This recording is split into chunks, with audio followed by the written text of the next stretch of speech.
agradecer, ¿cierto? Y placer que esta nueva casa, que estamos con varios proyectos en conjunto, que vienen por acá, y además a la Gaby que anda por ahí, ¿cierto? Vuelta loca, que fue la que logró finalmente que esta jornada se llevara a cabo, así, y al SEA que también está por ahí presente. Vamos a tratar de resolver algo que nos ha costado bastante tema acá, que tiene que ver con este detalle de cómo armamos los equipos de ventilación mecánica. Entonces, vamos a reconocer algo de la necesidad de ventilación mecánica para los sujetos en domicilio, algunos tipos de circuito y de modificación y aspectos relevantes de esto, y lamentablemente tenemos conflicto de interés como TVUCI, porque traemos unos circuitos que son italianos marca DEAS. Vamos a prender el aire acondicionado acá. Sí, creo, espero. Bueno, cuando hablamos de ventilación mecánica, nos metemos en el soporte ventilatorio, y este soporte ventilatorio lo único que busca es tratar de reemplazar esta función ventilatoria de los pulmones que tenemos por acá. No se alcanza a ver el láser, ¿cierto? Donde la ventilación para lo único que sirve es para meter aire y para sacar aire, ¿sí? El resto del sistema para llevar oxígeno a cada una de las células depende del sistema cardiovascular y del metabolismo de cada uno de los pacientes. Por lo tanto, cuando empezamos a hablar de ventiladores mecánicos, estamos hablando de alguien que está haciendo el trabajo para ingresar este aire. Este aire vence un trabajo resistivo por acá, que es el trabajo de meter aire en la cañería, y un trabajo elástico que es capaz de poder bombear aire en estos pulmones, y para poder hacer eso tenemos que hacer cambios de presión. Por lo tanto, el ventilador mecánico se enfoca en ser solo una máquina, me devuelvo para la foto, solo una máquina que hace cambios de presión, está haciendo fuerza para meter este aire hacia el interior. Cuando nuestros chicos están enfermos, y perdónenme mi deformación pediátrica, empezamos a hablar de insuficiencia respiratoria. Y esto es la hipoxemia o hipercapnia. O me falta oxígeno o me sobra CO2. Las causas de esto pueden ser una obstrucción de la vía aérea superior, ¿sí? Traqueostomía, obstrucción de la vía aérea inferior, traqueostomía, enfermedad del pulmón, traqueostomía, ¿sí? O control anormal de la respiración, traqueostomía. Por lo tanto, por eso nos englobamos tanto en el tema de la traqueostomía, e incluso sin traqueostomía con ventilación no invasiva y otro elemento.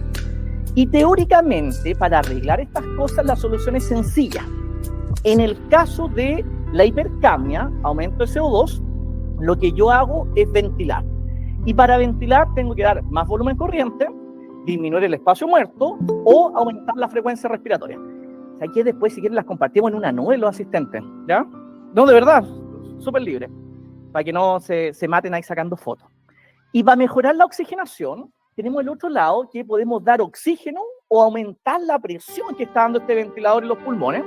Y ocupamos una palabra que está muy vedette este último tiempo, que es el reclutamiento. ¿Qué es el reclutamiento alveolar? Simplemente estos alveolos que están colapsados o apretados, estén llenitos de aire. Porque el alveolo llenito de aire es el que hace el intercambio gaseoso. Para ventilar tenemos dos opciones, las clásicas, invasivo, no invasivo. Y la verdad es que tenemos una pila de equipos que pueden hacer esto de invasivo o no invasivo, y la única diferencia real está en la interfaz. Tubo traqueostomía bajo cuerdas vocales, invasivo. Arriba de las cuerdas vocales, todas estas máscaras que hemos visto, es no invasivo. Y la verdad que Juan Eduardo ya les tiene que haber presentado algo que esto es antiguo. No sufre en el hospital, sufre en la casa, ¿sí? Es antiguo, ¿sí? Juan Eduardo no es antiguo, ¿no? Familia feliz en Iron Lang. Y esta era la ventilación que existían, ¿cierto? Habían pulmones de acero, donde parten estos primeros elementos de ventilación. Y si ustedes se dan cuenta, ya habían actividades de la vida diaria, ¿cierto? Incluso ya está un Bob Esponja por ahí en Iron Lang, ¿ya? Entonces, ¿hacia dónde íbamos con esto? La verdad que a ninguna parte, porque había daño con este tipo de ventilación, era difícil de establecer cómo estaba funcionando, y nos pasamos a la ventilación a presión positiva, ¿sí? Un equipo que empieza a inyectar aire hacia los pacientes. Y vean que los ventiladores de UCI se conectan a aire, oxígeno, damos gas por acá, ¿sí? Y sale el gas por esta vía expiratoria y ese gas se bota al ambiente. O sea, estamos probablemente contaminando el ambiente. Y estos primeros ventiladores, sí, no tan arcaicos como el Iron Lang, funcionaban con verdaderos fuelles que impulsaban el gas, ¿cierto?, hacia el interior de los pulmones. ¿Cuál era el problema de ellos en nuestros niños más pequeños? Que cuando ellos trataban de respirar, este sistema no les daba nada de aire. Por lo tanto, la corrección de esto, y es importante dar nuestra vuelta para llegar a cómo funcionan los ventiladores actuales, está dado por un sistema que se ocupaba en los niños, que se dejaba abierta una llave de flujo, ¿sí? Y cuando la válvula expiratoria estaba abierta, el gas salía. Si yo la cierro, el aire se iba para adentro. Inspiración, expiración. Y si la dejaba parcialmente cerrada, hablábamos de PIP o CPAP, presión positiva, que entraba en el interior de los pulmones. Por lo tanto, a nuestros pacientes, ¿cierto?, usuarios con debilidad, le empezamos a conectar ventiladores. Los pacientes crónicos no se crean, ¿cierto?, no nacen ni nada por el estilo. Son sobrevivientes de la UCI. Y por eso vienen con tantas mallas. No sé si se han dado cuenta de eso, ¿sí? Ahí hacemos la traducción al español más castizo, ¿cierto?, con algún tipo de diferencia en la selección de elementos. El detalle de esto es que este chico que tiene menos fuerza, ¿sí?, necesita un ventilador que le dé aire. Pero cuando él hace un poquito de fuerza, necesita que el ventilador lo ayude. Y en ese sentido, los ventiladores progresaron a ventiladores con microprocesadores que continuamente están dando un flujo de gas por acá, pero cuando este sujeto hace un esfuerzo o usted le programó una frecuencia, el ventilador dice, este paciente respiró. ¿Qué tengo que hacer? Darle más aire. Por lo tanto, el arquetipo de los ventiladores actuales es tomar desde una fuente de gases, este gas, del ambiente o de una cañería de aire oxígeno, procesarlo en su equipo y a través de válvulas proporcionales entregar aire al paciente, medirlo y tener gas de vuelta. Este es el ventilador de UCI. Fíjense, tienen un computador por dentro, todos actualmente. Miden la presión, miden el flujo y tienen un panel de control e incluso tienen pantallas gráficas. Con esto, el tema de llevar este tipo de dispositivos a los domicilios se traduce en que necesitamos ventiladores que tomen aire, que hagan su propio aire. ¿Cómo hacen eso? Con turbinas como esta, y ojo el filtro, lo puse varias veces para que no se nos olvide. Un filtro que filtre el aire que toma del medio externo. Si no, ensuciamos el ventilador por dentro y ese es el aire que le llega al paciente. Turbinas modificadas, fíjense, turbinas de alta competencia, ¿cierto?, que son capaces de tomar gran cantidad de aire con mucho menos ruido. Un sistema un poquito más antiguo, que eran los pistones, si se acuerdan de los Newport HT50, son muy jóvenes por acá, ¿ya? Que eran pistones que presurizaban aire, e incluso blower o turbinas modificadas que cambian la manera de entregar el gas, con diferencia en las maneras como entregan este gas. Vean ustedes, este es el sistema de blower más clásico, que el aire que daba el ventilador era la misma, pero se movía este émbolo y finalmente aceleraba o desaceleraba el aire. Por lo tanto, la entrega de gas con los ventiladores actuales son capaces de compensar una fuga, ¿sí? La presión, que es la que tiene que entregar el ventilador, depende del flujo y la resistencia. ¿Y qué hace este equipo? Va variando el flujo de este sistema para lograr mantener la presión en todos estos elementos. Este es un sistema español que se diseñó para la pandemia, para hacer CPAP para todo este tipo de gente al mismo tiempo. Nosotros incluso en la oficina, este era Max con pelo acá, y Michael, que lo conocieron, que empezamos a desarrollar Helmet, ¿sí?, y conectábamos, ¿cierto?, con equipos para mantener la presión dentro de este casco, ¿cierto?, y que le llegara a las personas, pero qué bueno que esto no lo hacemos en las casas, ¿cierto?, sino que en las casas llevamos equipos que son capaces de procesar su propio aire, toman aire ambiente, ¿cierto?, y tenemos sistemas con una o dos ramas, uno o dos corrugados, que son capaces de entregar la ventilación a estos pacientes de domicilio, pacientes raros, ¿cierto?, con mamás fregadas, todos lo sabemos, ¿ya?, pero que en este ambiente se traduce en algo más que solamente una ventilación de UCI, sino que incluso tenemos cosas tan raras como ponerlos a entrenar, ¿cierto?, con ventiladores mecánicos a punto de caerse, por supuesto, y con el grito de los padres y de las enfermeras, alrededor. ¿Sí? ¿Para qué te digo las tres? ¿Sí? Dentro de esto, entonces, cuando estamos en un ventilador mecánico de UCI, va una vía inspiratoria que lleva el gas hacia los pulmones del paciente, una Y, que es el espacio muerto, y una vía expiratoria por donde sale el gas. El problema de la salida de ese gas es que viene contaminado, ¿sí? El aire que se expira, el aire que viene contaminado, y lo aprendimos tremendamente bien en COVID, aunque nosotros teníamos estas prácticas desde mucho tiempo antes.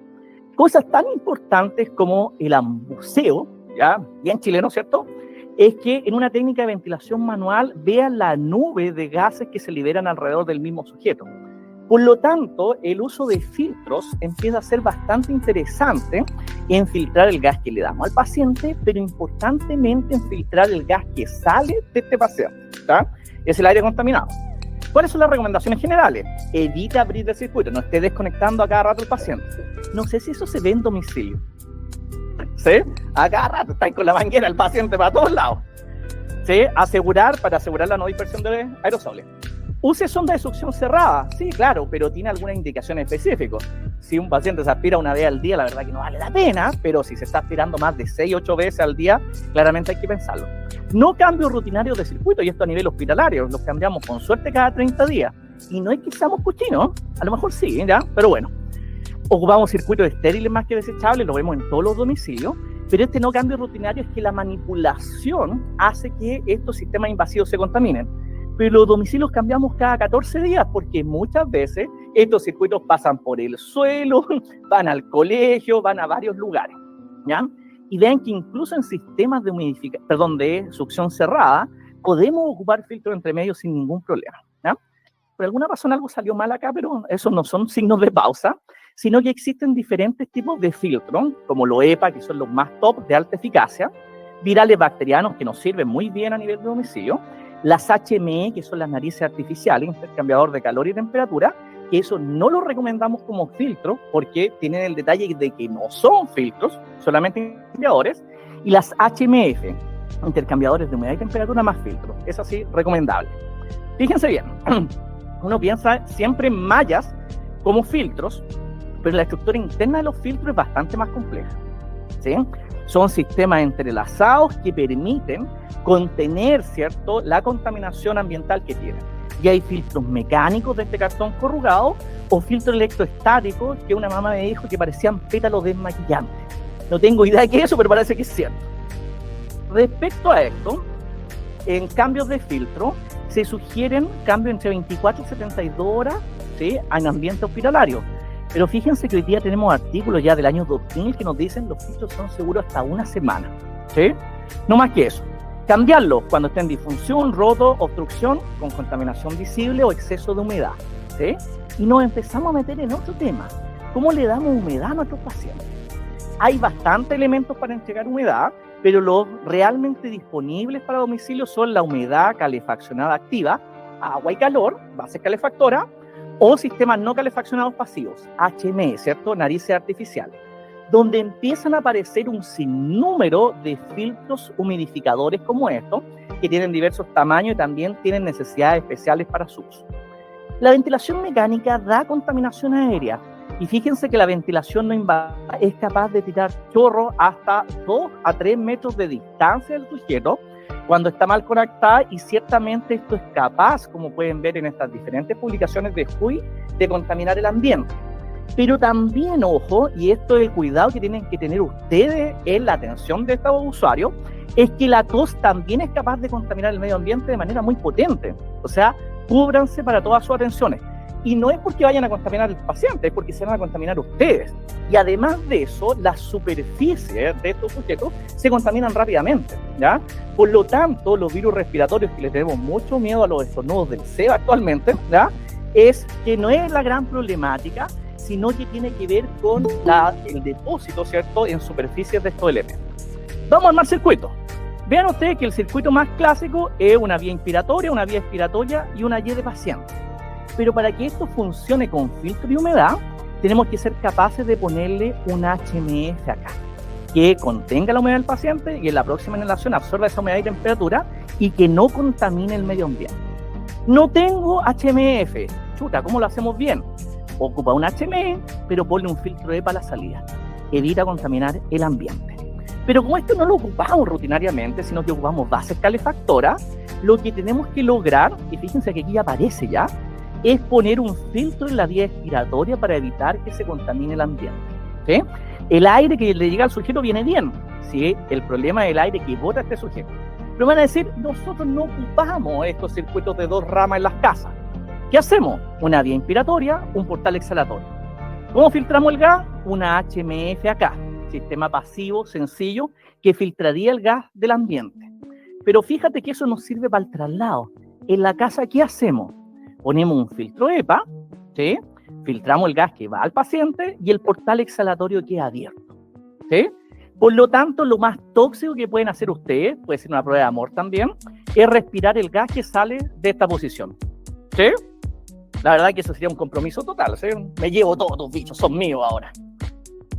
Ante situaciones de contaminación, y esto es lo que planteamos delante en el tema COVID, es que entre esta postura de acá y acá podríamos ocupar un HME, ¿sí? Lo practicamos varias veces, pero si poníamos un HME acá, la verdad que esto no filtra el ambiente. Tiene que ser una HMF o un filtro EPA. Esto es lo que va a evitar que el aire se contamine. Incluso en sistemas con este portal en T, la verdad que este filtro EPA lateral nos ayuda a filtrar el ambiente. Entonces, como estamos con una cantidad conocida, ¿sí?, de contaminación de un paciente crónico, el que se tiene que proteger es uno, ¿sí? No tenemos mucha posibilidad de proteger el ambiente porque cualquier aumento entre el portal exhalatorio y el sujeto aumenta el espacio muerto y eso nos va a cobrar en más parámetros del ventilador mecánico. Pero si necesitamos filtrar el gas en caso de contaminación con un bicho de propagación aérea alta, COVID, SARS, etcétera, necesitamos sí o sí filtrar y tener un cuidado ambiental, ¿cierto?, de esta situación. Pero se nos complica más la cuestión. Tenemos aerosol terapia.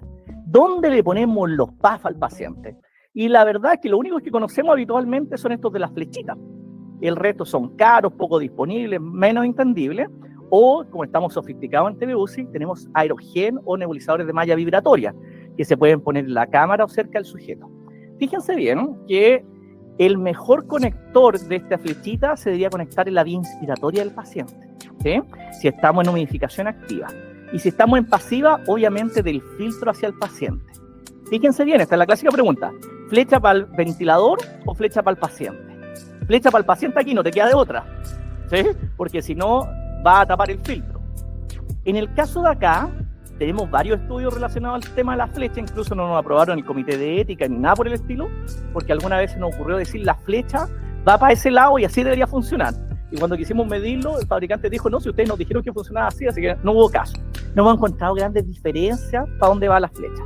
Fíjense ahora, circuito de una rama, inhalador de dosis medida entre el filtro y el paciente, ¿ya? Y en sistema en T la mejor posición sería esta. Sin embargo, en el ambiente de domicilio, ¿qué es lo que hacemos? Lo ponemos habitualmente antes del portal exhalatorio. ¿Para qué? Para no aumentar el espacio muerto y en esta situación ser capaces de entregar el aerosol, que va a ser una menor concentración, pero nos estorba, entre comillas, menos para la administración del PAF. ¿Qué hacemos? Tapamos el hoyito durante la administración y que el gas se vaya hacia adelante. Con respecto a aerogen, fíjense que una buena posición es la cámara humidificadora en la vía seca o entre el filtro nuevamente y el paciente. Y si quieren saber más de esto, la verdad que está esta guía que hicimos para el COVID que tiene bastante de esta información, pero cuenten con esta clase, yo creo que la subimos a la nube y repartimos el link.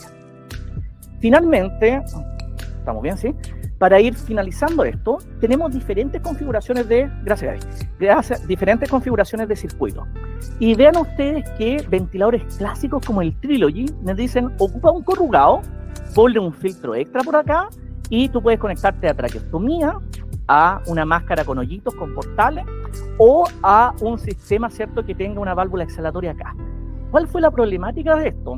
Nosotros, Juan Eduardo, si aquí te tengo que nombrar, cuando partimos con el programa AVNI, hacía mucho tiempo nosotros ocupamos este sistema, pero con portales con un hoyito. Es más, andamos con un Dremel perforando piezas. Y los gringos nos dijeron, ustedes están enfermos, están locos. ¿Cómo le van a poner un BiPAP a estos pacientes que se van a morir? ¿Sí? ¿Por qué? Porque no tiene batería, no tiene esto. A pesar de todo, el programa AVNI se lanzó, ha funcionado bastante bien, tiene bemoles como todo, ¿cierto? Pero el detalle fue que después estos gringos desgraciados, ¿sí?, como son mejores comerciantes que nosotros, nos vendieron un portal exhalatorio. Y el que ven en todas las casitas. Bonito, dice Respiror, y viene con el mismo hoyito que hacíamos nosotros. Y todos estos ventiladores que los veíamos como lejanos, se volvieron cercanos. En domicilio tenemos ventiladores con batería, con humidificación activa y con este circuito de una rama que se ha ido perfeccionando en algunos casos con válvulas proximales, que es una alternativa. O más loco aún, que estos mismos gringos nos vieron el diseño de nuestras guías nacionales y empezaron a fabricar y a distribuir a sus distribuidores de equipo que existían varias posibilidades aparte de armar el circuito de ventilación mecánica. Con la valvulita y un filtro proximal, ¿cierto? Incluso un ventilador que no estaba pensado para intubados, a través de máscara, a través de traqueostomía. Por lo tanto, el advenimiento de estos equipos muy potentes en la realidad para ventilar pacientes graves, más